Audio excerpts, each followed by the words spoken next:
Katika milima mikali ya jimbo la Khuzestan nchini Iran, hali ni ya taharuki na tahadhari kubwa. Wakati wanaume wamepanda juu zaidi kwenye vilele vya milima wakisaka kwa bidii, wanawake wamebaki katika maeneo ya chini wakijipanga kimkakati wakiwa na silaha mkononi, macho yao yakitazama kila upande. Ni kama ukuta wa mwisho wa ulinzi.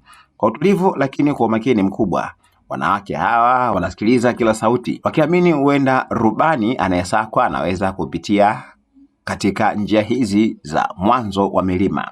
Wamejipanga si kwa amri tu, bali kwa moyo wa uzalendo.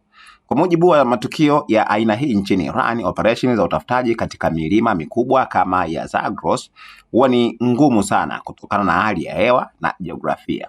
Ndio maana kila kundi, wanaume milimani na wanawake, linakuwa na nafasi yake muhimu. Licha ya kuwepo kwa dau au motisha iliyotangazwa, baadhi ya wananchi wameweka wazi msimamo wao: tunachofanya si kwa fedha, ni kwa ajili ya taifa letu. Kauli hiyo imeendelea kusikika miongoni mwa wananchi, ikionyesha uzalendo na mshikamano mkubwa katika kipindi hiki kigumu.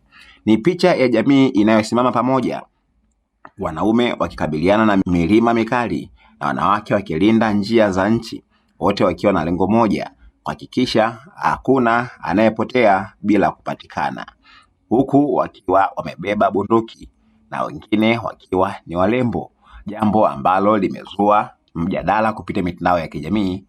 Je, ni nini kimetokea mpaka walembo hao wakaamua kuingia kuonesha uzalendo kumtafuta rubani wakiwa wamebeba bunduki?